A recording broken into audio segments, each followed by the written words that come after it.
Hello and welcome to the first episode of Tender Loving Care? With your host, myself, Pauline, and my darling, Kate.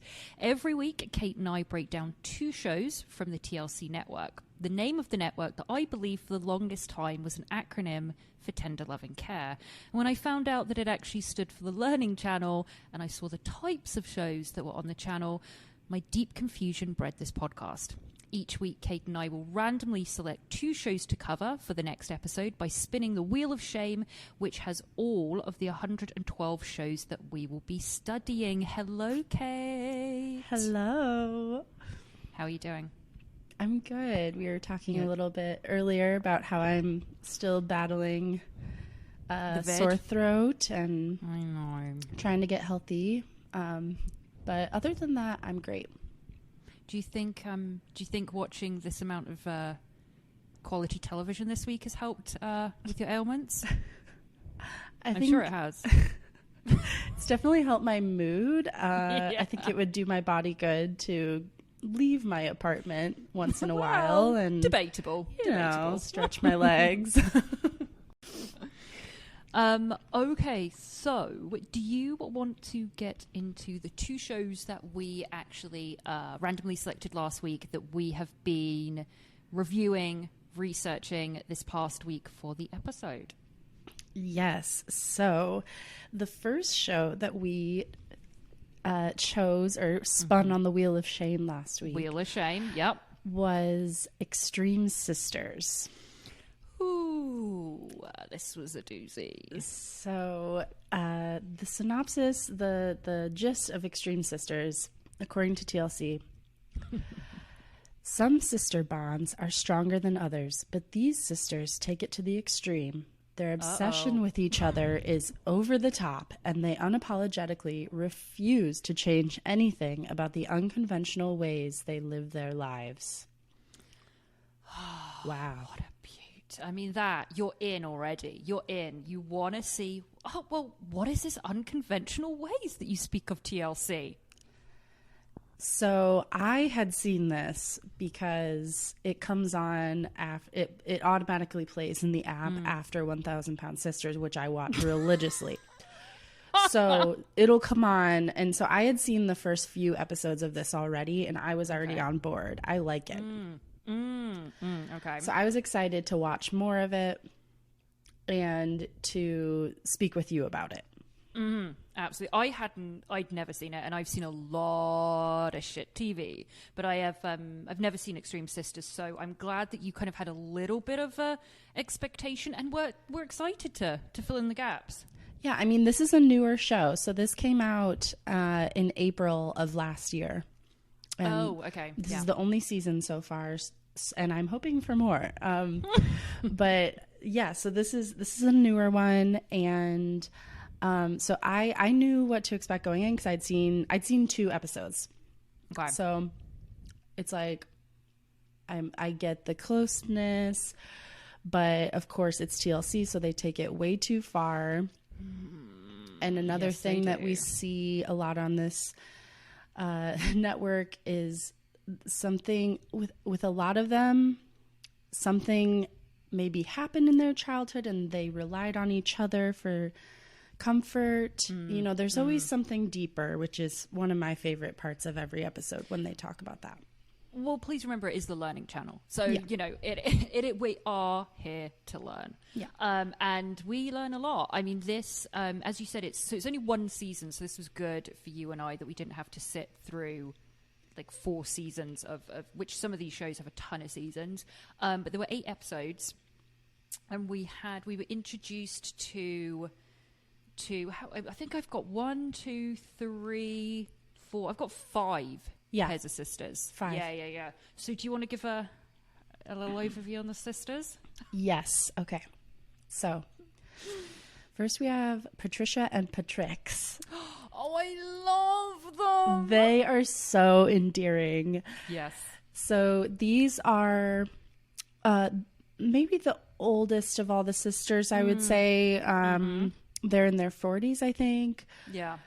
Patricia was born missing a third of her fingers on her right hand. Mm-hmm. So Patrix has always been there for her to combat the bullies, to help her with things that she has trouble with, buttoning shirts, etc. And they have been like that their whole lives. And now at this point, Patrix has her own apartment, but she basically lives at Patricia's family's house and is like a second mom to her kids. They have their own separate dinner table that they eat at together, and everyone else has to eat at the other table except for their mom can join them if she wants. Yeah, I want to add there, including Patricia's husband, that he can't sit with them when they eat. The sister sit at table with the mother, but the husband, the kids, everyone is just on another table, which was great. Yeah, it's so funny how they're like, this is sister time. And it's like, well, you're together all the time. So it's fun. I mean, yeah. I mean, they, as you said, it was really endearing when they talk about their childhood. And I think the level of protection they had for each other. And there was this really, really sad story about Patricia wasn't able to play the violin. She loved the violin, but she wasn't able to play it when she was younger. And Patrix loved the violin and she could play. So she gave it up because she didn't want Patricia to feel left out. It was straight away when I heard that, I was like, I love them. And they're like these gorgeous women that have this obsession with weight loss gadgets, not like, dieting or exercise, just gadgets. So every episode there was a new like sweat machine or those things you put around your stomach that like vibrate to give you a six-pack and stuff like that. So I appreciated that deeply with both of them. The scene where they're jiggling on the table and they are perfect for any of that HSN or whatever it is, that network. They will buy it all up. They were amazing. They have a dream to move to Orlando. They're obsessed with Orlando, Florida. Let's just pause on that for a second. So as we're introduced to Patrix and Patricia, they talk about their dreams, their past, their future, what they want. And one of them is, they said, we have always, as children, wanted to move to this place together. And you're thinking Paris, Rome, New York City, and then it's just Orlando. And it really hit me hard. I've been to Orlando Airport, and that was the closest I ever want to be to entering the rest of Orlando. I'm sure there are wonderful, wonderful parts of it, but all I think of is it Disney World or Disneyland? Which is it? World. Disney World. Screaming kids and people, adults that are obsessed with Disney I find very unsettling. Like adults that are obsessed with Disney, it really creeps me out. Me too. Hopefully none of our listeners are Disney adults, but but if you are welcome to the podcast. Welcome. This is Tender Loving Care ? We're talking about the extreme. We talk about the extremes on this show, and I agree. When people are extremely into like things that are meant for children, it's questionable. It's troubling. So we've got Patrix and Patricia, and they're in Atlanta. And then, I don't know. I have to talk about the two that I think, even if you haven't watched this show, like Kate, you've watched the show, I haven't, but I knew these two.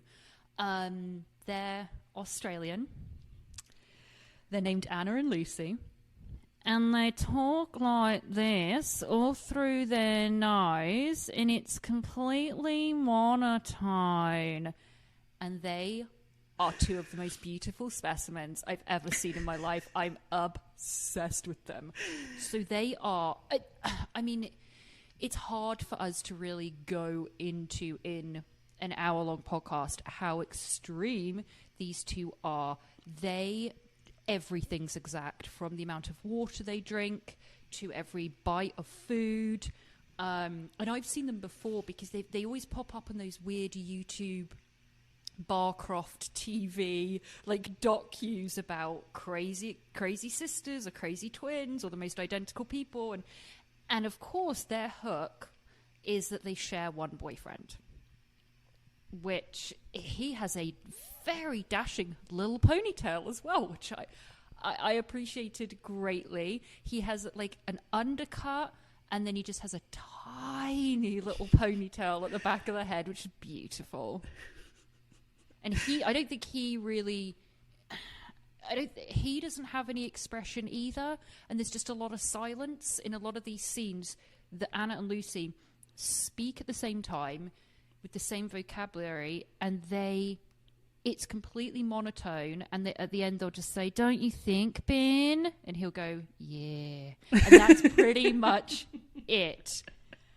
And I mean, if you want to, do you want to talk about the arc of what they were going through, what we experienced in 8 episodes with Anna and Lucy?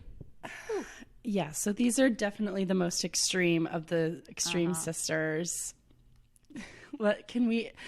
Here, you start talking, and we'll show you how they talk. Oh, okay. So, well, one of them has... I got a toothache. But I need to get the tooth out. If I get the tooth out, then she needs to get the tooth out. I get the tooth out, too. It's like... So constantly talk, like they wish they could talk at this exact same time and say the same thing at all times. That's true. I mean, the thing that we were talking about with the tooth is there's a whole scene where one of them has an infected tooth, and luckily I've never had an infected tooth, but apparently it's excruciating, as you can imagine. She's had it for a really long time. I can't remember which one it was, Anna or Lucy, and she's like, I have to go to the dentist.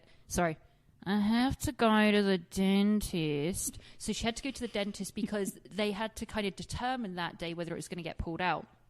And these women, they're kind of tiny, and they always have these cutesy, like, over-the-top outfits on, obviously exactly matching, and tits are always out. They've got matching boobs, and they're always out, and they go and sit in the dentist's. And they both end up in floods of tears because essentially the one with a dead tooth has to get it taken out. And so the other one's like, okay, I need to get my tooth taken out too. And the dentist is like, what the fuck are you talking about? No, I'm not going to take out. It's a really important tooth. It was like a molar. And no, I'm not going to take out a healthy tooth. Why not? And so they have no understanding why the dentist isn't going to take out a completely healthy tooth. And so they're in floods of tears at the end of it. And the one with the infected, excruciatingly painful tooth is just like, I'm just going to keep it. I'm just going to keep it in my mouth to rot. It's wild. They're amazing. I can't imagine. And the producers do make sure to ask them how it works in the bedroom. I was waiting. I mean, look, we know that obviously we want to know that, the viewers want to know that, but the producers were like, more, give us more, give us. That's kind of there's always TLC. And how did they respond, Kate? So dark. Whatever he does to one twin, he does to the other. So he's basically going back and forth, and probably, I would imagine, has them laid side by side and is like kind of jumping between them. I mean, the visuals, when I was watching it, I had to do a little pause and just really set it up with him and his little baby ponytail, and these two laid down next to each other being like, okay, me now.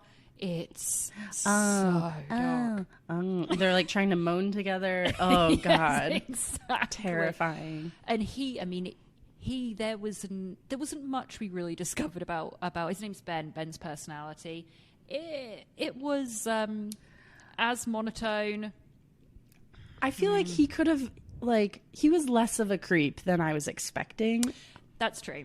You know, I was expecting a really seedy guy, and he was I was like, okay, for being a guy that would do this for 10 years. Oh, yeah, 10 years. Mm-hmm. They've been with him 10 years, and they want to get married. But, of course, they can't legally do that, and so it's not fair. But I really want to know what he does. Did you see the house they live in as well? It was like a really big modern home. And I'm thinking, I just want to know what their jobs are. Like, I don't know whether it's living in LA. You're always nosy about, where'd you get your money? Because nobody seems to work here. Yeah. So when I see people with a house like that, I'm like, what does Benny do? Benny, what are you doing? Sorry, Benny, what are you doing? I'm going to use that throughout this episode. And their mom lives with them as well. The old mom. Okay. I want to just, for anyone who hasn't seen this show, I need to talk to you about Gina. Gina is the mother. And when she came onto the screen, it was as though I could hear the razz and dazz of the stage. She reminded me of I don't know if you've ever seen the Seinfeld episode where Kramer moves to LA. It was like really towards the end, and he moves to LA and he lives in this like shitty apartment building in LA, and there's this woman that just haunts the hallways of the apartment building, telling Kramer about these stories of when she was in the pictures and Kirk Douglas was after her, and she just lives in this fantasy realm that she's always going to be a starlet, and she's like 85 but she's still dressed to go on stage. That was Gina. She came on and the hair was done, the dress as though she just stepped out of a off stage or out of a gin joint. I mean, from the 1920s. She was amazing. Great side character. Yeah. Great. And you find that a lot. That is a running theme in these TLC shows. They know how to get, oh yeah, just ask that friend of yours over there to come on, or let's get some screen time with the mama. Oh yeah, so good. So let's move on to another group of sisters. We could talk about Anna and Lucy forever. God, but maybe we should do a side episode just of Anna and Lucy, because I can use my accent throughout. Then it would be out. I love them so much. And Gina, never forget Gina. Never forget Gina. Okay, so then we have Brooke and Bailey, and I don't know if you noticed this, but their actual names are Candace Brooke and Candace Bailey. Thank you. I'm so glad you got that, because it was featured, I think it was mentioned in the first episode, and I was like, no, I must have caught that wrong, that their last name is Candace. No, they're both named Candace and Candace. Their mother's named Candace, and the grandmother was named Candace. So all of them have the exact same first name. And Brooke named her daughter Candace. Yes. Yes. Whatever. Ace. It was like Ace, so they call that Ace. Yeah. Ace. Ugh. So they're not twins, but they are like a year apart or something, and they do look a lot alike as well. And so these are both they're pretty young. They're early 20s, I think. They're pretty Christian, you know. They got married. So Brooke and her husband have gotten married in the past few years, and I think they have a baby. Yeah, they have Ace. That's Ace. Just the Don't one. Ace. Yeah, Ace. How dare you, Candace Kate. Ace. And so they're kind of starting their family, and Bailey is too, what's the word? Scared, I guess. She's too scared to like go out on her own and get roommates and stuff. And so rather than live with her mom, she has moved into her sister's home and is sleeping in her sister's bed with her and her husband in the middle, I might add. Oh, I would like that to be noted as well. It's not like just hopping in next to her sister to chat in the morning. There's a scene, and of course we have to take it with a grain of salt. It is TLC. However, this scene was the husband on one side, and in the middle was this like 20-year-old. Is it Bailey or is it Brooke? Which is the one that's married to Denver? His name's Denver. Denver, Bailey, and Brooke. Denver and Brooke are married, and Bailey is the little sister. Yeah. So Bailey is in between the husband and his sister, and everyone's like, "Well, what's it?" Both of them are like, "Well, what's wrong with that?" There's a lot that's wrong with that. A lot. And she keeps mentioning, did you get creeped out that she keeps mentioning Bailey's a virgin? Bailey's a virgin, and she's going to stay a virgin because I didn't, because I had Ace at 18. I was like, why are we talking about, why are you so obsessed with her virginity? And she's sleeping next to your husband every night. Did not like that. Yeah, and I think that as the viewer, you're I don't know what they were going for, but what did you think of Denver? How he came off? I think his delivery was kind of bad, but everything he was saying made sense. He's like, her feet are touching me at night. Like, this is not normal.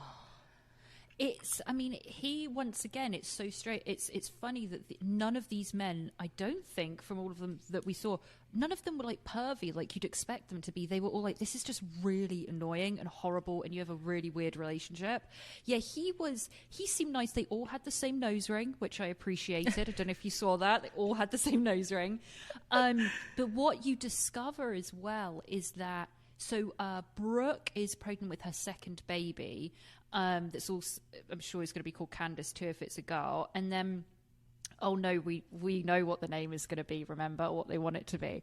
But so she had her first child when she was 18, and apparently Denver had a substance addiction issue, and they were both they weren't together, and he was battling those kind of demons, and he recovered, and he turned his back on all of that, and is a fabulous father by all accounts, and a great husband, and they're together and have this great life.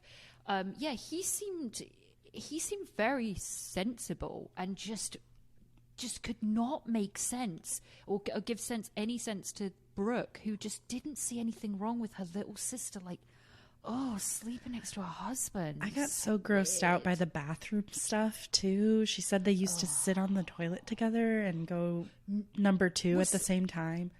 Was that them? Was that them? No, or was that the others? Oh, let me see my note. I will refer to my notes because that was so disturbing to me. I definitely wrote that down. Wasn't that? No, you know who that was? That was Jessica and Christina, which we will talk about. Dark. Ooh, okay, we'll get to them. But the lack of boundaries, I guess, is apparent in both of them. But yeah. And listen, I don't have a sister.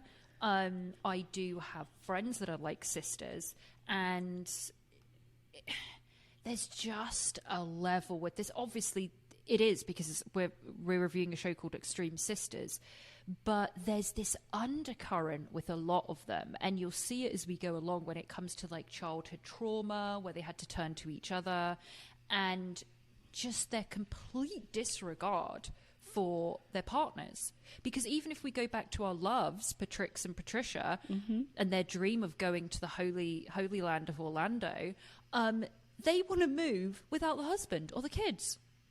They were just like, well, it was our dream to move, and either Ron, that was Patricia's husband, either comes or he doesn't. I'm like, I'm sorry, you've been married to him for like 20 years, but they got to get to Orlando. They're all in, I think the common thread is they're all extremely codependent and living in a fantasy world with their sibling where being close to this person makes everything okay. And and I think TLC, because this is something that Kate and I really want to focus on in these episodes, is that we're not just really talking about the people that are in the shows. We're talking about TLC's accountability for making these types of shows and why they make them, and if anybody actually does learn anything from the Learning Channel. But I feel like a lot of this was really sexualized. Like, do you remember the whole scene? We'll go back to Bailey and Brooke, but the whole scene with Bailey and Brooke about him talking about her underwear, Bailey's underwear, and he was like, and I felt like that producer totally told him to say that, and he was like, why is Bailey's dirty underwear all over the house? And I'm like, can we not have a close-up of that? It was, oh God, I mean, it's so gross. It was gross. Yeah, there was something, and they were both, made to say, oh, I don't know, what's wrong with that? And it was all just fed to them by the producers. Yeah. Grosso. Always, yeah, there's always going to be the sexual element that is questioned with these producers. Oh yeah, they always just want to exploit. Anyway, how is it in the bed? Like, that's always I know. Come Keep talking. Tell us all about your sex life. It's just before we move on to another one of the sisters, talking about side characters, shall we talk about Candace? No, it's Brooke and Bailey, their mother. Oh, mama. When she came on the screen, I literally audibly went, oh, mama. I mean, everything you could imagine for a mama. That's who she was.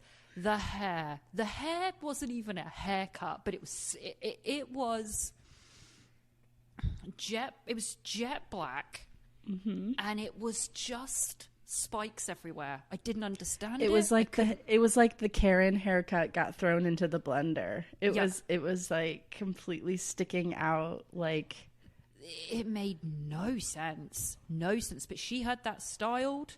She had it ready to go. She had the dark lip liner with the pale lipstick. I mean, she was loving it. And she has her Naked Thursdays. We discovered that they have her and the girl's stepdad have a Naked Thursday where they sit in a hot tub and that hair is still there. It's still up, spiky, too dark. She's rocking it. It's amazing. She kind of was giving me shades of, did you ever watch, I'm sure you saw the show Trading Spouses, or what is it? That's Dark-Sided. Yeah, I know exactly. Of course. I mean, if you were watching drunk TV, you know that epic episode. I remember that. It was and it was that she was our mama, and she was just talking about God will curse you. It was all that God warrior, evangelical. Yeah. She was really like that. She gave me shades of that. Yeah, she did. She was beautiful. I love her. Yeah. Okay, so then we have. Wow, we did Patrick and Patricia. We did Brooke and Bailey. Yep. We did Anna and Lucy. No, how about? I love them.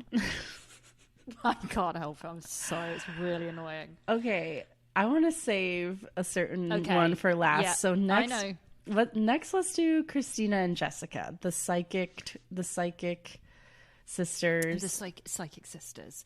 Now, this is honestly when it got super dark for me. I mean, if you think all of the stuff before wasn't a little bit dark, Jessica and Christina are in the first intro of a couple of minutes, we're told they had 6 stepdads, they had 4 last names, that their mother basically never wanted them and just had them to trap a man, and they would turn up at school and their last name had been changed.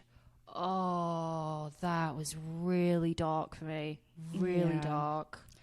This was the biggest example of they really were each other's rock, there for each other, because their mom didn't really pay attention to them, and all of these men are coming in and out, and so they were each other's stability in life, and so they have never let go of that dynamic, and it has infiltrated each of their relationships with men, to the point where they've gotten divorced, and we meet the ex-husband, and he is more than willing to blab about it on camera.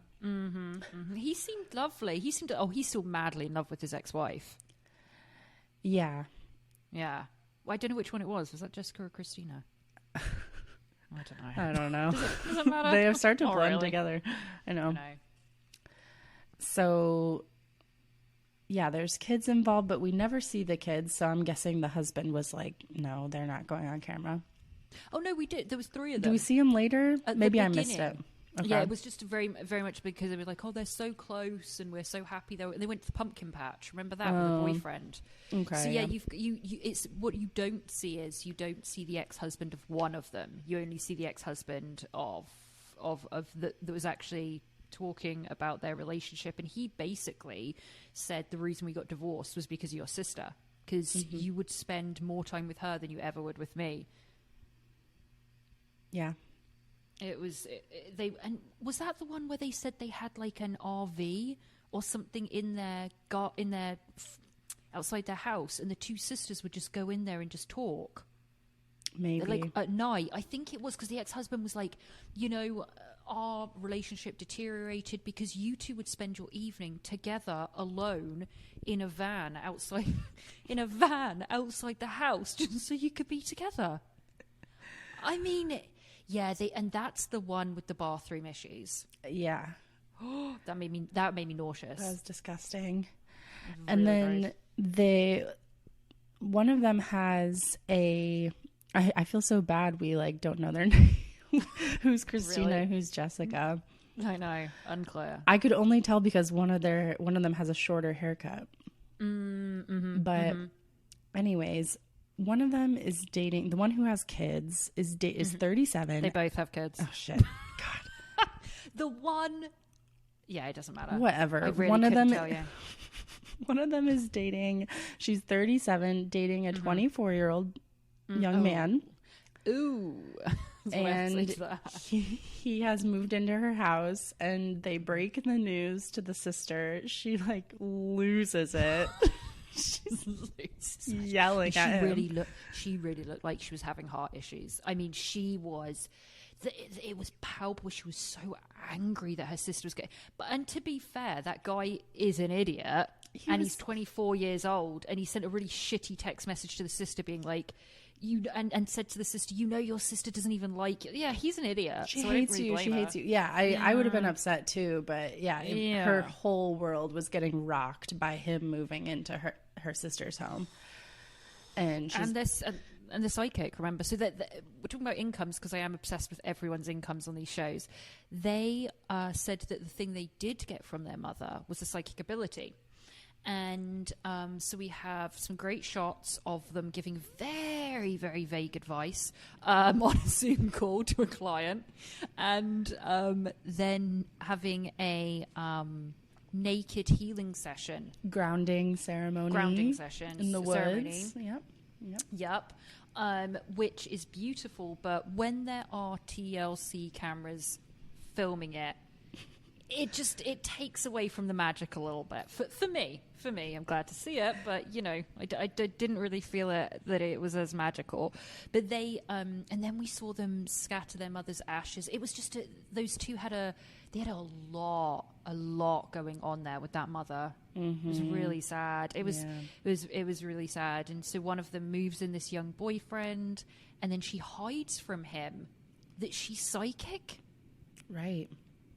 I didn't really get that at all, but it was just very, very unhealthy. It was everything around it was super unhealthy. But what happened? Hang on, what happened with the boyfriend in the end? Did they stay together? I think I skipped the last episode. I didn't see the last episode either. Oh, it was so enthralling that we just scoped it. Yeah, I don't know, because I wondered if he was going to be out at the end. But I'm sure they're probably not still together. Yeah, I doubt it.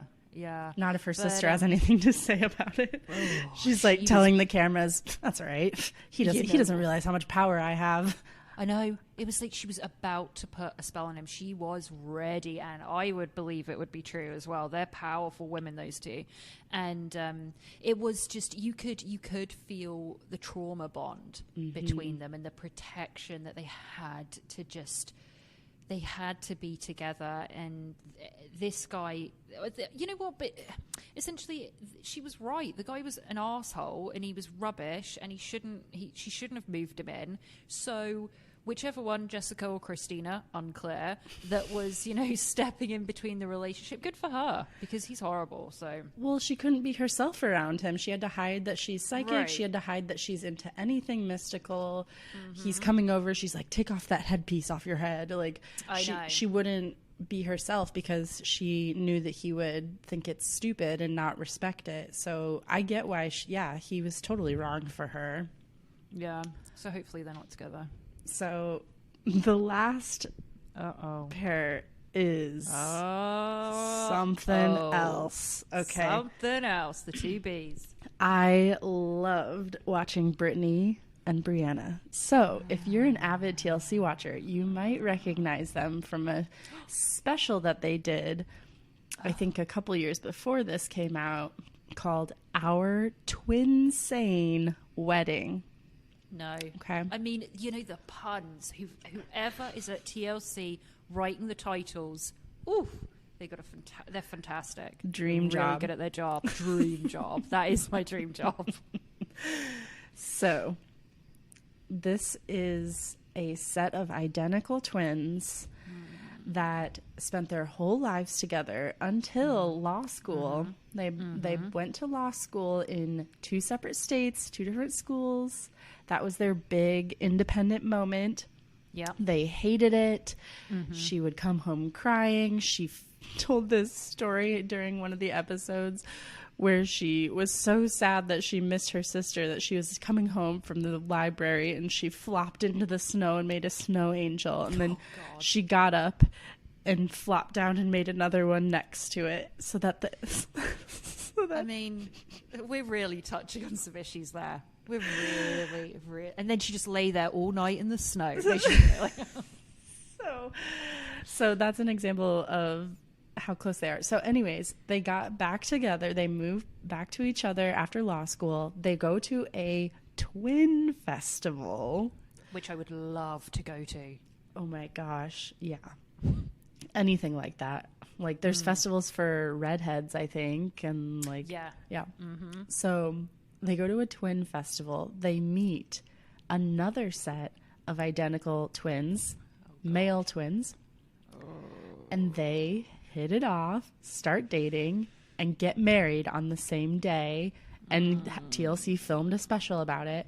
Now they, and apparently there's a term for, I forgot to write it down, but there's actually a term for when this happens, when two twins marry two other twins. Right. So now they have purchased this huge home. Monstrous. She was like, they did a cutaway of this house and it was like a palatial mansion in the middle of nowhere. It was outstandingly big. It was huge. Which, when you have, I mean, they're both lawyers, and then what do the husbands do? Unclear. Once again, I need TLC to tell me how these people earn their money, please. So four incomes going in to purchase the home. True. And I guess it's probably one of the only healthy things about the whole dynamic. It's like, okay, they have their own space. They're not all in the same bed all the time. And they're going to use the home for like hosting events, weddings, things like that. Right. So okay. Right. Yeah. So they're all four living together. One of them just had a baby 3 months ago. Mm-hmm. Jet. And she explains that he has 4 parents because they all share DNA. Oh, God. And so they're all raising the kids as if they're all each of their kids. Because the other one is pregnant and about to have a baby as well. So they obviously synced their cycles and tried to get pregnant at the same time.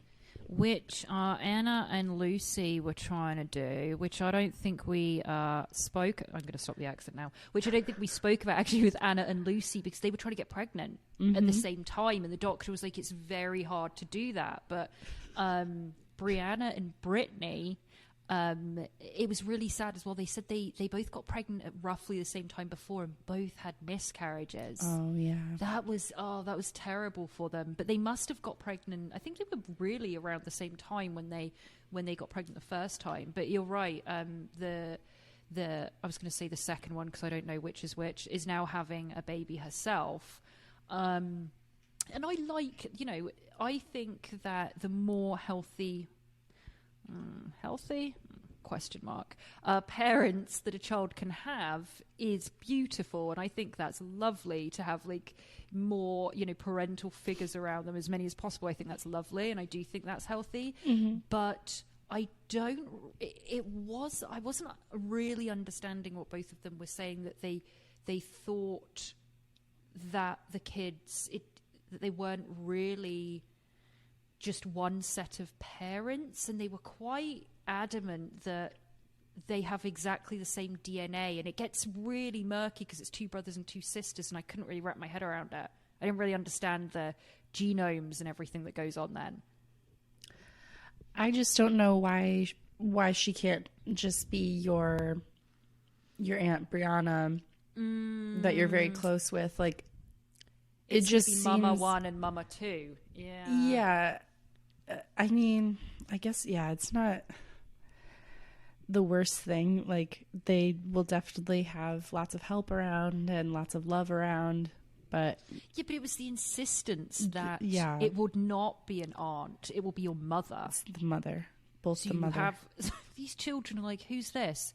Mummy too. I mean, they will think they're clones. Like, they wouldn't have any understanding of an aunt and an uncle, because they're just 2 mums and 2 dads that are all identical, by the way. All identical. It'll be interesting for those kids to explain to their friends what the situation is. Therapist, you mean? Yeah. So Can we talk about how they tried to go on a date separate from the other two?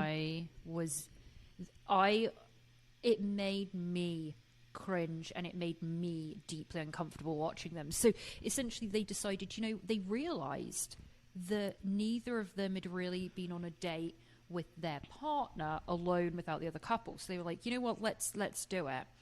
And so they go on this date, and honestly watching it, you would have thought that they just met. They had nothing to say to each other. And it wasn't like, oh, nerves and there's cameras there. It was like, oh, look, here's the food. And then just silence. And then they rapidly get the other sibling on the phone and then place them like on FaceTime next to them at the table. These two had nothing to talk about without their siblings there. And by the way, the men are just as bad as the sisters. Oh, this was yeah. like these two were like extreme sisters / extreme brothers just for this couple. It was terrible. They couldn't go 1 hour without talking to them. No, I know. I didn't. It was a very, very odd scene. I mean, they seemed as though they were a brand new couple on a first date, and then they couldn't breathe. And then as soon as they saw their sibling on FaceTime, they could breathe again. And just they ordered the exact same thing to go so that they could eat the same thing at home, their siblings. And like they get off the phone and they're like, should we just get dessert to go? Ugh. Like they couldn't even stand not being, and all they talked about the whole time was how weird it was that the siblings weren't there. I mean, don't you guys have like interests or like there was nothing. Anything. But did you notice the running theme as well? None of these pairs had friends. None of them had friends. No. They didn't have any female or male friends. They were just those two. And that was really sad as well. You know what, I will ask TLC, though, if they could do a spin-off with the husbands of Brianna and Brittany, because I think there's a lot to go in there with those two. Can you imagine? Oh, yeah. There's a lot. There's a lot I want to say about those two. I mean, they should just do Extreme Brothers and then just have them on that plus like 4 more Extreme Brothers. I'd watch it for sure. I'd absolutely watch it. So, I mean, that's speaking of that, that's our rundown on that was all 5 of them. And Kate, I don't know about you, but I could go on about all of them for a while. There was a lot of stuff to cover in all of them, and we're trying to be as succinct as possible. But if you, I would definitely recommend taking a deep dive, because it's only 1 season, 8 episodes. Yeah. I mean, they are 42 minutes each episode, but, just put it on while you're doing laundry or something. It's like a perfect thing to watch. And then what we are planning to do, and we'll do after every review of a show, is we have to give it a rating, don't we, Kate? We do. Okay. Now, will you explain the scale and why you came up with this scale? Yes. Okay. So our scale, I was thinking, should it go 1 to 10? No. Boring. That's been done. Done. So I thought we could give ourselves more of an extensive scale. Sure. What number should I use? Okay. 600 Pound Life. Huge show on the network. That will be our rating system. 0 to 600 pounds of learning. Oh, I love it. How much did you learn? So it's not just did you like the show? Did you learn from the show? What did you learn? How did that contribute to your score? So. Okay, well, I think on that, you go ahead and tell me what your rating is for Extreme Sisters. I gave Extreme Sisters 485 pounds of learning. So precise. I appreciate the thought that went into that extra 5. Yeah. I really do. And pray tell, what did you learn from Extreme Sisters? I mean, where was the level? Because that's a pretty high level of learning.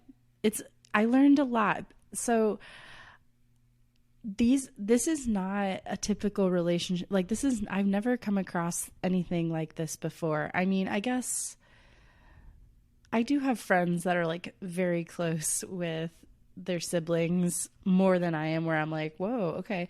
But like, I just thought it was very interesting to see how little boundaries someone can have and how that affects their other relationships. Okay. And I thought the casting was top notch. We've got to say they did well on this one. They did well on this. TLC knew when they had a group of people, and please don't forget the side characters. So that's going to play into my rating a lot with the mamas. So I think from 0 to 600 pounds, 0 to 600 pounds. What did you give it? 485? Yes. I'm going to give around 400. I'm going to give a clean 400. And I'm going to do what I learned from Extreme Sisters is that if you have identical twins, don't dress them alike. Your parents can really fuck you up. And always maintain friendships outside your siblings. So that's what I learned. Those are great lessons. There you go. There you go. Thanks, Chelsea. Thanks, Chelsea. All right. So that is. So I just want to say a really big goodbye to Anna and Lucy and Benny and his little ponytail. And we're going to move on to our next show. Okay. The second one that came from spinning the wheel of shame last week is My Giant Life. And TLC's synopsis of this show is as follows. Standing at least 6 feet 6 inches tall, the 4 women profiled in this 5-episode series face challenges not experienced by people of average size. Seemingly mundane tasks like loading a dishwasher or getting into a car can prove exceedingly difficult, not to mention having dating problems or being stared at while in public. Now, this one hit home for me because I'm 5'10". I am not over 6'6" like these wonderful ladies, but I've always been the tallest in a friendship group. Pretty much always. So there were things in this that I was like, oh, yep, I get, but also extremely grateful that I'm only 5'10" and not 6'6", because some of the things that I would feel when I was younger about always being the tallest and feeling awkward and things like that is just magnified with them.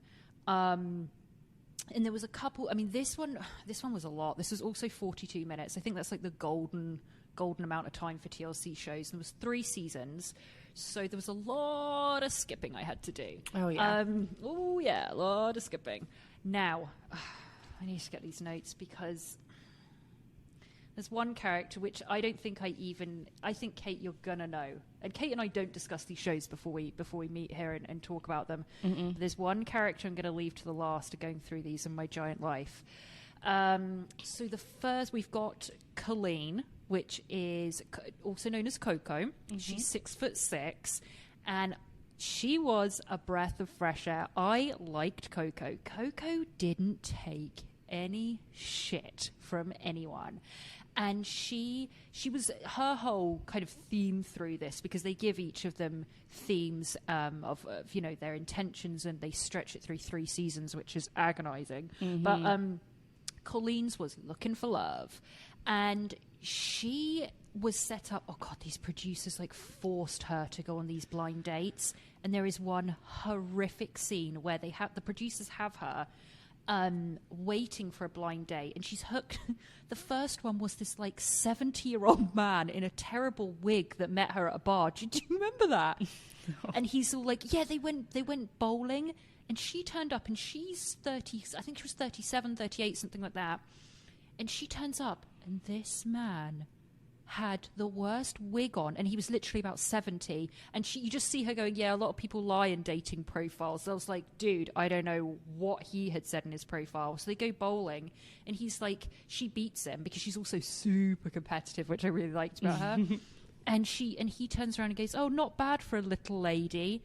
And she goes, well, bad for a little man, or something like that. It was great. I love her. I love her. So there was the 70-year-old man that claimed he was a lot younger. Then there was this scene where she's waiting. There were other ones that didn't really work out. Then in the first, I think this was the first season, she's waiting for a guy to come up, and they're filming him. And by the way, he was some dipshit that was wearing like board shorts, and he had very cracked lips that I could tell from which unnerved me. Crusty. Very crusty. And he came up, and he had his mic pack on, and he was all set up to film. And you see him they're filming him walking up, and he looks at her and he said something horrible along the lines of, "What is that? Or is that her? No way." And he starts freaking out and going to the line producer or whoever it was, like, "Get this off me, what the fuck is that? Like, I don't want." And the you know, whoever it was is like, "What are you doing? What's wrong? He's like, "Is this a joke? Forget it," and tries to push the camera out. He was so, and you know how our darling Coco reacted? She just went, "It's okay." Like, she had no qualms. She wasn't affected. She didn't care, or didn't appear to. She just realized that he was an absolute knob end, and she didn't really care that was his reaction. But it was horrible to watch. So you see her in the first and second season, and I think the third she moves from, I think she was in LA County somewhere. Well, no, she was in San Diego. And then she moved to Austin, which Kate is very familiar with. And then we had Haley. And Haley, you know, Haley was tricky for me. Haley is 6'7", and she had this boyfriend Brian that through the 3 seasons she gets engaged to, married to, and then has a kid with. She has played her entire life professional volleyball, I think professional or into that, and she has this father that looks like something from Tales of the Crypt. He was horrible. He was horrible, and he just hated this boyfriend. And he says stuff like, when this guy is terrified of his future father-in-law in the first season, and he goes to him to ask for Haley's hand in marriage. And keep in mind that he's 5'8", the boyfriend. Oh, he is. He's only 5'8". That's important. Important. The Brian's only 5'8". And he goes to ask this father for Haley's hand in marriage, and he goes, "Oh, there goes the gene pool." Something to eat. And this guy's like shaking. Did you see Brian was like visibly shaking when he was asking this man? And he's just like, he's terrible to him, always just degrading him. And I hate that. That dad was horrible. It was horrible. I cannot imagine if my significant other's parents said that about me. Unfortunately, I can. Anyway, moving on.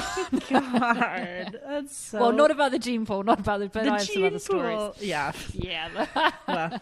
Yeah, it was pretty bad. I'm just seeing who else I have to mention before I get to... Oh, yeah. So we've got... You know, don't you, Kate? I think I do. We've got Nancy. She's a teenager, so she's only 17, and she's 6'9".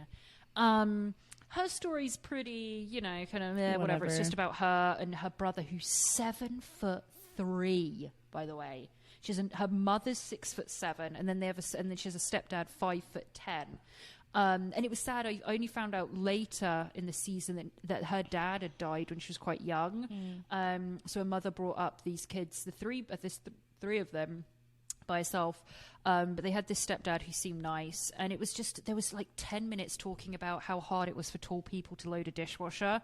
I was like, oh God, I was like, you're stretching, you're really reaching here, TLC. But it was just about her going to prom and finding shoes because she has like size 15 feet and blah, getting blah, a blah, car blah. And scholarship. So it wasn't that. But what I did do is sometimes with them, I will look, because by the way, this is all from 2016, 2017. This is an old show that no longer films. They only did 3 seasons, then it was cancelled. I did look at Nancy, and she went on to, she was another basketball player, and she's done really well. Like, she's still playing basketball like professionally and being sought after by a lot of teams. I found all these articles about her, so she was cool. But what I never understand, and it's definitely an American thing, and in certain areas, I can't remember where she was from, using the word heck and frig a lot. That's on my notes. I just wrote heck and frig. Friggin' this, and oh heck, I don't understand that. It's so strange to me to hear, and the mother was saying it as well as the kid. I don't understand it at all. I really don't. And it was just constantly like saying that. It's very like Midwestern Christian. Like, Yeah, I'm not that's going to kinda swear, but I'm going to say frick. And like, got it. Is it frig or frick? What are they saying? you can say like, what the frick? Or you can Okay. say like, friggin'. Oh, God. I don't know. I just had to write that down. It was just too much. Yeah, way too it's much. corny. Okay, so we've gone through. That's Nancy. We've got Coco. We've got Haley. And then we have, in season 2, they bring in somebody else, Katja. And I really like her. And it was nice because this was profiling Katja and her wife. It was a same-sex couple. So it was nice to actually have something that was a little bit different in the show. Mm-hmm. And did you recognize her wife? And what was her wife's name? She was really nice. I can't remember. Did you recognize Katja's wife at all? No. Okay, did you ever watch The Real L Word on Showtime? Yes. She was in it. Oh. I'm nearly, you know what, I didn't look it up, but I didn't bother looking it up, but I'm like 99% sure she was in The Real L Word. I love I can that. look it up at a later date. Yeah, and it was all about LGBTQ community in West Hollywood in LA, and so I swear, even though they were in New York, I swear she was in it. I would not be surprised. Yeah. Yeah, and they were really nice. They were this lovely couple. Katja's originally from Germany, but once again, I think TLC didn't do enough with them. I think they had a much more interesting story, but the entire 3 seasons was just about them getting pregnant. And it was the same scene over and over and over and over. It was like, I mean, yeah, it was just they could have done a lot more with them. I think they were really wasted. I think like those two, I think they could have delved a lot deeper into it, because Katja's wife had some issues when she was younger with an eating disorder, so she was worried about getting pregnant and body dysmorphia, and then also her family was very, very conservative and they were considering a baby. So I just think there was more they could have done, and Katja, like, you know, both of them had something about them, but TLC, I feel like they just dropped the ball with them a lot. I really did. Yeah. And then we get to the last person. Now, when we picked this show, I should mention I had watched a couple of episodes of it a long time ago, and I just remember one person on it, and this is the final person that we're going to talk about in On My Giant Life, and her name is Lindsay. The star. Lindsay. Now, I want to preface with, I like the look, the undone look, shall we say. Hair's a little bit off. I am definitely a proponent for that as opposed to sleek perfection, not hair out of place. I like the undone look. I remember as actually coming into LA, I was dating this drummer, shock. And a lot of my stories start like that. But I was dating this drummer when I first came to LA. And I remember I was at a party with him. And he goes to me, he goes, you know, you always look really, really hot. And I'm like, oh, I was like, oh, thanks. He's like, in a really messy way. Thank you. And it's because, you know, I like a messy bun. You don't have to have everything perfect. Lindsay takes that a little bit too far. So I'm not sure if she realized she was going to be filmed, because there are multiple scenes of the hair hasn't seen a brush in a very, very long time. And she was constantly hungover. I mean, that is not... My first impression was she was drunk from the second they started filming to the second they ended. It was dark. Oh... I know. Look, there's a lot of stuff with Lindsay, and I want to tread very, very carefully, because I think the thing is with her, I think TLC knew this woman. I mean, hang on, is this slanderous? Maybe. Okay, let's rephrase that. TLC, I believe TLC should not have fed her the amount of drinks that they did, because you see Lindsay talk about, she's 6'9", 27 years old, and we kind of see her just, she's always uncomfortable. That was my feeling when I looked at her. Like, she always seemed uncomfortable. the clothes, because that was one thing that they did. You know, it's very, very hard for these women to find clothes that fit them. It really is. They have to get everything tailored. That's super expensive. If they don't, they're wearing just men's basketball shorts. Like they really don't have a lot of options. Lindsay, though, you know, she wanted to be feminine and she wanted to show stuff off, but it was always just always, God, it's hard. It's really hard. You're like, how do I say this? I'm trying to be really delicate here because there's a word I want to use which I don't think is very kind, so I am choosing kindness. I think that she seemed very uncomfortable in her skin, which a lot of people are, whether they're 6'9" or not. She didn't find clothes that fit her, so they were always like falling off her, or like there was never a top that just fit her. She has very, very big boobs that she got done, and because she wanted to get them done to kind of make her feel more feminine, and they were always like half popping out, or like the shirt had a hole in it, or there was like dog hair all over her clothes. There was just a lot of like, I just wanted to sit her down, just brush her hair a little bit, get her to calm down. There was a manic behavior with her as well. And this is coming from someone that can be very manic, but she was always just like, ah, and I'm laughing at all. I'm so great. And the coordination was off. There was just, do you know what I mean? Yeah, it was very much like early Kesha aesthetic vibes. Oh, that's being very kind. That's being very kind. It's like, it reminded me of like, because this was filmed, this came out in 2015.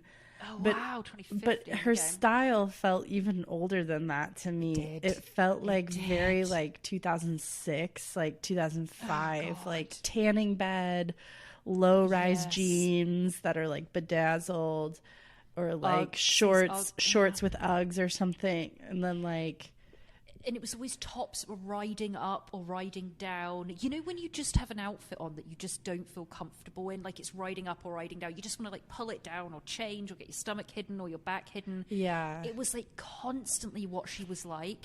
And in these reality shows, they always film these scenes when they're either, you know, the approach, right? Walking into a bar, walking into a restaurant to meet someone. So they always do this really awkward shot of them walking in, and the person has to ignore that there's a camera on them.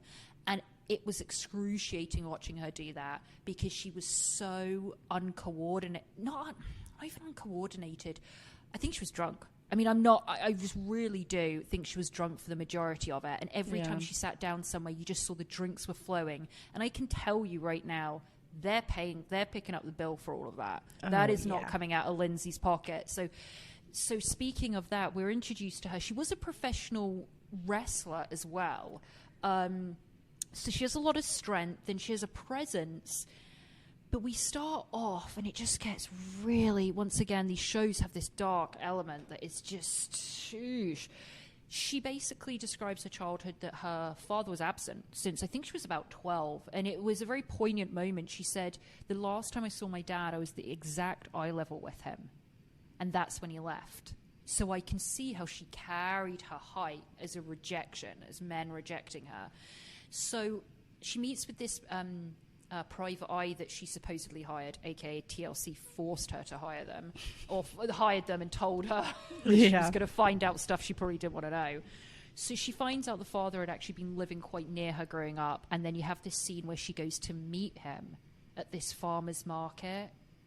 And if you want to I mean, I don't know why you want to watch anything this dark, but it was a scene that should have only been shown after 10 o'clock at night. I mean, first of all, I don't know if you noticed this, you see her approaching the farmer's market to meet this father, and she's in one top that's like a what do you call it, a turtleneck, and it's covering her all. It's just a regular black, and she's like a blazer on, and then it cuts to her walking around the corner, and she's got a completely different top on, and her whole tits are falling out and her stomach showing. Did you notice that? I replayed it like twice. No, that's so strange. Yeah. Go back and watch it. It's so strange. You see her and she's approaching the farmer's market, and she's got full coverage on underneath this blazer, and then she turns around the corner and I'm like, hang on, she just changed clothes.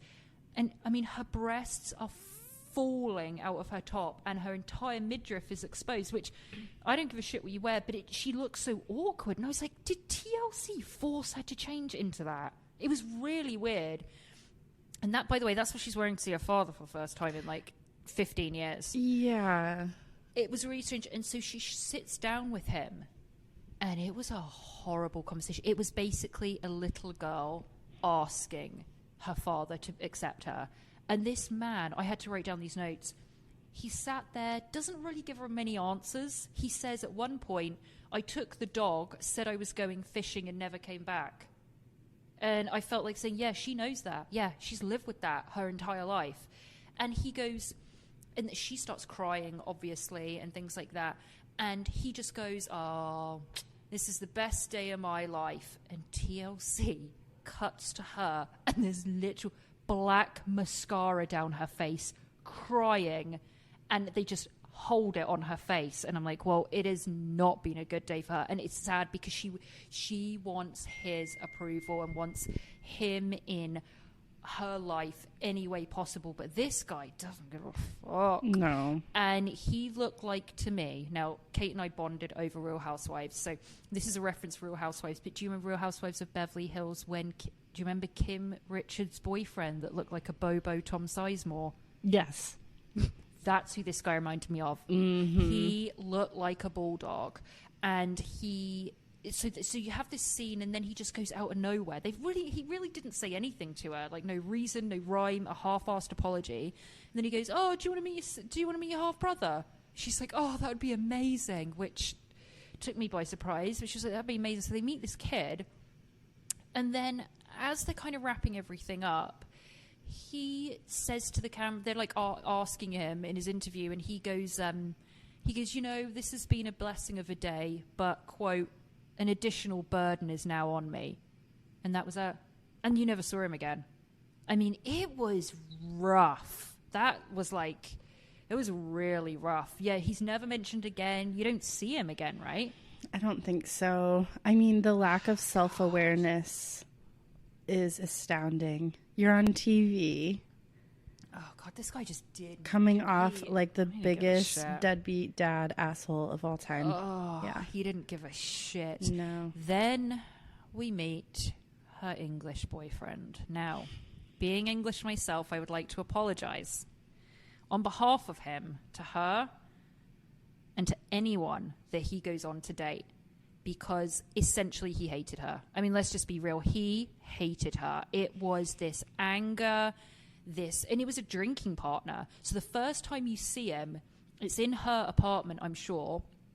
And it's just, TLC goes straight to a shot of his open carton of cigarettes and his beer. And I was like, I see what you're doing here, TLC. I've got you.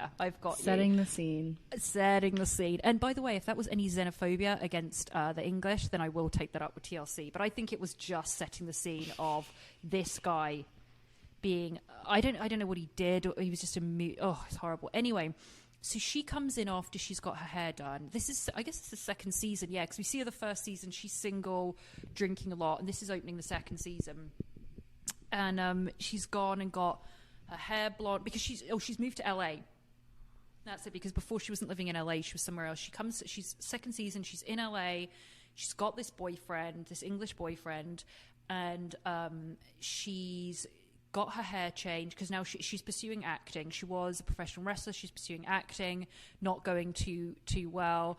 And she goes and gets her hair dyed blonde and these extensions. And her whole behavior is just manic. It's like someone that isn't comfortable in their skin, just trying to jump out of it all the time. I don't know how to explain it. It's just, and her facial expressions and everything is just over the top. And it's either substance induced or she's extremely uncomfortable on camera. Well, did you check out her Instagram account? Did I? I used to follow her. I mean, come on, Kate. Yes, I did check out her Instagram. Okay, so she's constantly having these filters on. Those those filters that are supposed to make you look like a doll or like with the big eyelashes and your face. Yeah, it completely changes how you look. And that really was dark to me, to see that her whole Instagram feed is like I was scrolling for quite a while. I had gone through like 30 posts. Yep. And I look and it says 3 days ago. Like she posts like 10 TikToks a day on her Instagram, and it's just her, it's her. Really, and she's a kid now. Yes. She had, I think, a couple of years ago. But we didn't get, before we get to the boyfriend and his birthday, which makes me shudder to my core, that birthday. But the season 2, I would like to add, opened with her interview. And she just says, it was so weirdly edited. So she's like, oh, I moved to LA and I've got this going on. And out of nowhere, she's just like, so we all did things in our past that we don't like. And when I was 18, I was arrested for solicitation. But we live and learn. Cut to the next scene. It was so weirdly added in. And I don't know whether it was because it was going to be exposed and she had to get ahead of it. Or so it was just so strangely put in there. And it wasn't explained. It was just told to you and then dropped and then left. And what they did is what I think they did her so dirty. She describes that, or just says that she was arrested for solicitation while wearing PVC, like knee-high boots that don't fit her, a top that was like supposed to just be off the shoulder, but it was like there was half her tits were all hanging out, and this tiny mini skirt. And it was like a caricature of how someone would dress up as a sex worker while she was explaining that she was arrested for being a sex worker. It was really weird. I didn't understand that at all. So the boyfriend's birthday's coming up, and she's super aggressive kissing him. Like every scene, she's like really, really kissing him, and she's into it. And it's like, oh, we can calm down. We're all right. We don't need to see. I'm good. We don't need to see this. So what I love about all of these shows, if you don't live in LA, you obviously don't know, bars in LA and what's cool, what's not cool, or what's old, what's new. So they go to this place called the Shot Exchange for this boyfriend's birthday, okay? And Lindsay had said, I'm setting it... Oh, God, it's been such a busy day because I'm going to an acting coach, and then, I've got my boyfriend's birthday that I set up. I thought it was going to be like a surprise party or something. No, we go to the Shot Exchange, which is in a strip mall, and it says in LA. I Googled it because I know LA very well. I don't know this Shot Exchange. I look it up. No, it's in Santa Clarita. So I want everyone to be aware there is a big difference between LA and Santa Clarita. This isn't, we're going out on Sunset Boulevard to... Yeah, so we started there, and I thought, ooh. It was like a ooh when I saw it. So they go in there. There's literally no one there. And she's shot for everyone. So she starts... They're playing pool in this bar where there's no one there apart from one old Scottish dude and then another guy that was about 105. And she's like, it's a birthday! And I'm like, I'm so depressed. I got really, really depressed watching it. And so you just see shot after shot and you're like, oh, this isn't... And then she's like, I had stopped drinking for 30 days, so I'm going all out. And I'm like, this is not going to end well. And so they're just playing pool, and it's horrible. You know when you're at a party or something and someone's trying to hype everything up, but it's just a shit party? Yeah. This wasn't even a party. This was two people and two very, very elderly men playing pool in Santa Clarita. This wasn't a birthday party. It doesn't get much bleaker than that. Oh. It really doesn't. So you see the shots are coming, and then there's this woman, God knows what happened to her, but some barfly that's there. And she's like, she just hangs on to Lindsay and saw a film crew and was like, oh, and she's wasted out of her mind. And she's like, this is my new best friend, Lindsay, right? Oh, it's horrible. And so Lindsay's like, I've got a little surprise for her. What was the boyfriend's name? Was it Brian? Was that someone else's boyfriend? Oh man, I'm so bad with who names. knows? It's just, I know, I don't remember any. Yeah, he's just yeah. Anyway, so Paul, that's his name, Paul. Oh. So she goes, I've got a great surprise for Paul for his birthday. It's wasted beyond belief. I'm gonna jump out of a box, and this wasted barfly that she picked up with is like, oh, it's gonna be really good. I'll help you. It's gonna be really good. So they cut to her, like, ripping off this blazer that she wears, and underneath is some ill-fitting leopard print bathing suit, ? And she picks up this box that I genuinely thought was a box that she found around the back of this pub in Santa Clarita. But it was actually, she'd put some type of bow on top of it, cardboard box, whatever. So she asks the 105-year-old guy that's playing pool with Paul, just cute, and it's all words or she's stumbling over words, stumbling over her own feet. She's like, just keep him busy while I go and get this set up. And this guy doesn't even know what she's talking about. He's like, yeah, all right, love.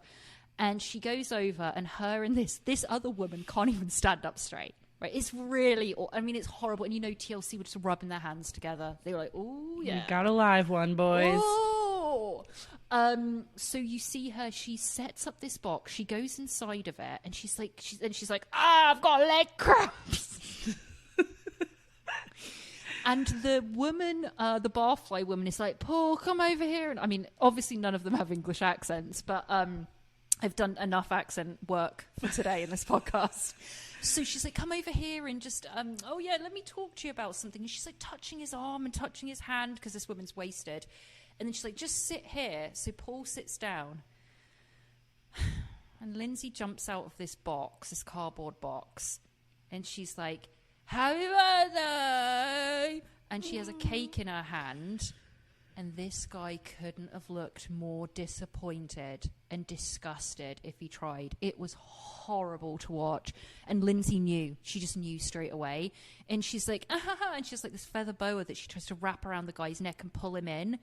But she's very strong, and she does it so violently that he falls on top of her, and they fall on this sticky floor of a bar in Santa Clarita with two 105-year-old men and a drunk barfly woman going, yeah, happy birthday. And I just wanted to cry. And then they end up obviously in a fight because he's embarrassed, she's embarrassed.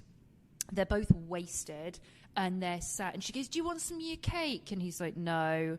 And she's like, it tastes really good. And then she comes over and aggressively kisses him again, like so aggressively. And he's just like, ow, you're hurt. The subtitles are like, ow, you're hurting me. And then she gets away, and then she's just in a bad mood. So she goes to the toilet and her bathroom, and her mic's on. And she's like, I guess I'm an alcoholic. It was really awful. And then he does like an interview outside the pub. And he's like, oh, surprised she got in there. She's a big bitch. Like, just horrible. Did you hear that? No. Oh, that's what he said. Yeah, he's like, I'm surprised she got into it or got a box that fit her. She's a big bitch. I was like, you're gross, dude. By the way, that accent was accurate because he is English. So that's exactly how he said it. It was. Yeah, that was very... It was hard. It was hard. Tough, yeah. That. Tough. And then I was in and out on that third season because it was just more of Katja and them getting pregnant, and then Haley ends up getting pregnant with the husband that her father hates. And Lindsay? Talk about bad mistake. Lindsay moves to Vegas. I hate to say it, but it kind of makes sense. I know. It makes... it's perfect alignment. Perfect alignment. And she just gets worse, dude. I honestly, it made me sad. I couldn't really watch it. And the thing that I kept thinking about, she has these two beautiful dogs that are huskies, and I feel like she never takes them for walks. I don't know why that's what I was concentrating on a lot, but they were in like apartments. I was like, take your dog for a walk. And her clothes are always covered in dog hair, and... she's always drunk. Oh, it was really bad. I think we've all can like think of people who are kind of like Lindsay's that you've come across. Yeah, it's I know, and you want it to work out. Yeah, you want to go do A, B, and C, but there is so much that she never dealt with. You can tell, and it's all like a new plastic surgery, and let me fix myself because everyone tells me I'm so ugly all the time, and it's just. But she just can't. She can't find the lint roller. You know, she can't. There's not a lint roller to be found. The dogs are not getting. The dogs are going in the backyard. They're not getting a walk. Yeah. Oh, stop! I hate that. It made me really upset. That those dogs. They were so beautiful. But I mean, she is the prime example of someone that should never be on television, especially reality television, and especially on TLC. I mean, we could maybe do a Bravo.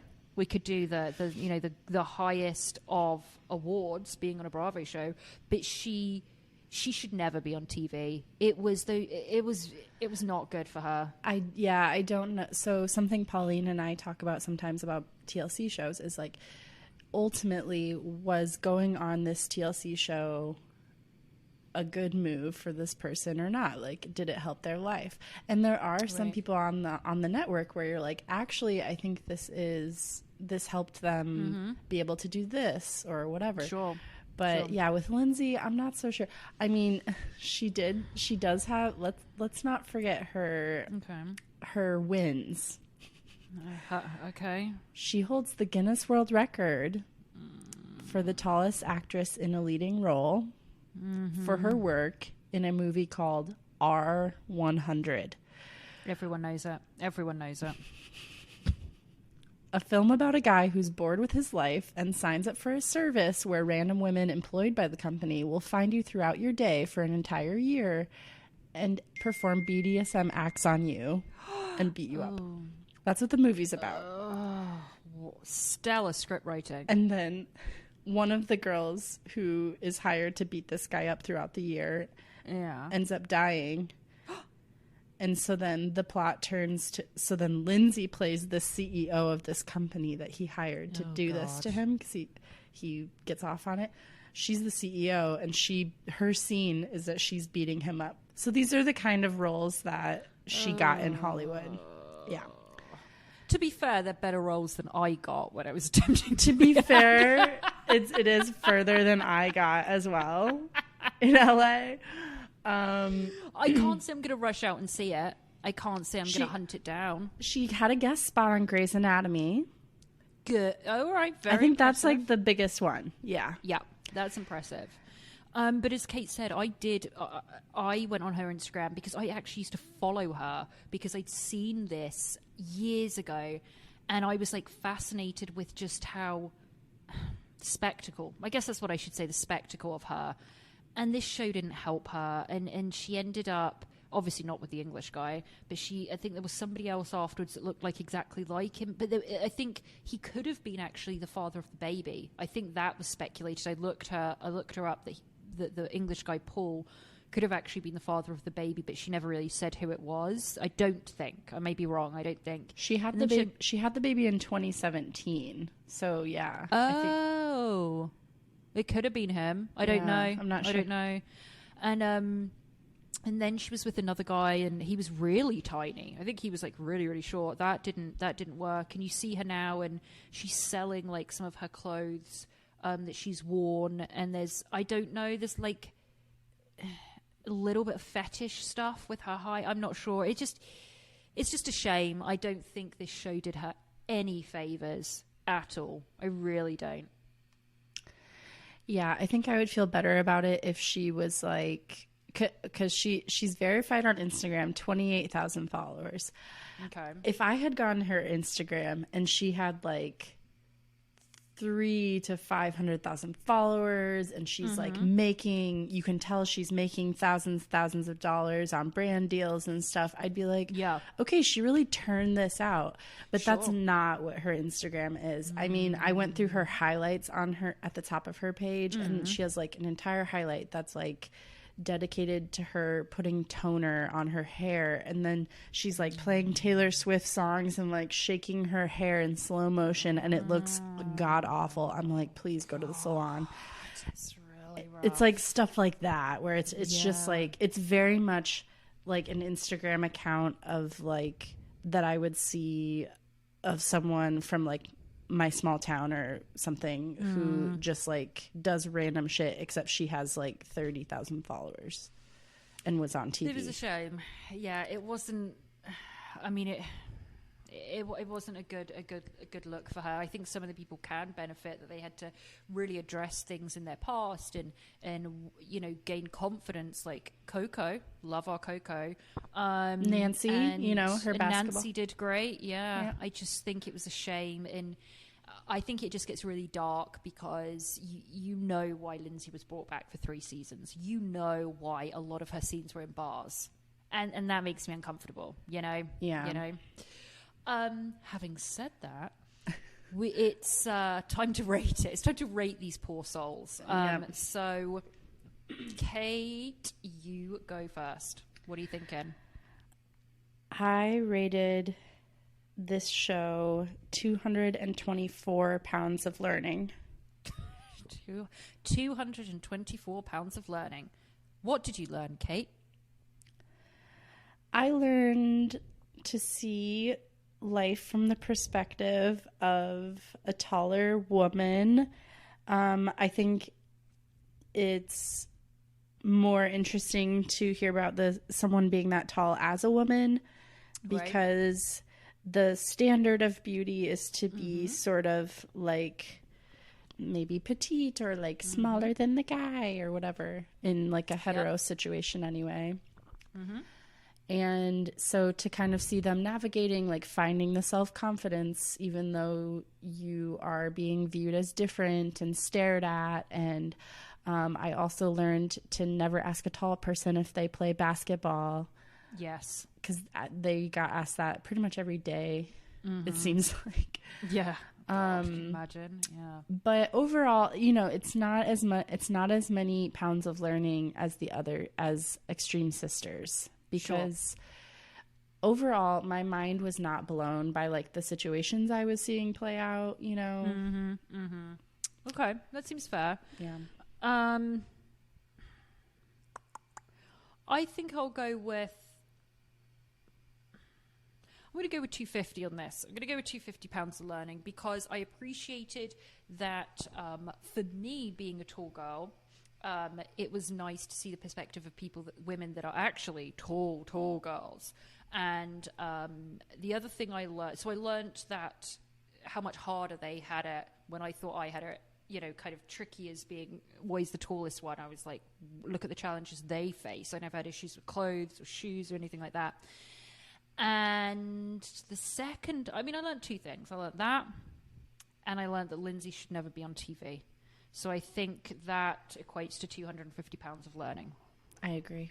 Yeah. Great assessment. Now, that means it's our time for 2 new shows. So we have our Wheel of Shame. And what we do in our Wheel of Shame is we have all of the shows, TLC, that we are covering. And we're going to spin it now and randomly select 2. I have removed the ones that we have already seen. So you ready, Kate? So ready. Spin that wheel. Spin that wheel. Spin the wheel of shame. Spin the wheel of shame. Okay, and our first one is bam, Save My Skin. Okay. All right. So that's going to be our first one. Save My Skin. Got it. Could be some real learning potential with that. Skincare. We'll see. Oh, that's true. That's true. But you know, well, we will get to what we'll we think. See. We'll see. Let's not make any harsh judgments here. All right. We're ready for another one. Ooh, okay. Don't make it a wedding one. Don't make it a wedding one. Oh. My Little Life. Oh, okay, great. All right. So we've got My Little Life and Save My Skin. Okay. I'm excited. I haven't watched either of them. Have you? No, I've never seen either of those shows. So if you want to kind of know the players that we're talking about next week, just go. You don't have to watch all the episodes. Just go online. There's tons of clips. I recommend just binging some clips of both of the shows, and then you'll kind of have the gist of what we're talking about. That sounds good. And before we go, we need to do a little bit of plugging for our social media. So we have Instagram and TikTok only because we're just really cool like that. So both of them have the same handle, which is Tender Loving Care Pod. So please add us, follow us, send us messages. If you want to email us any words of enthusiasm, encouragement, or other, it's tenderlovingcarepod@gmail.com. Any final words, Kate? Not really. Not really. In the words of Luann, Queen Luann de Lesseps. Not really. All right, we will meet back next week and we will go over My Little Life and Save My Skin. Have a fantastic week. Thank you, guys. Bye. Bye.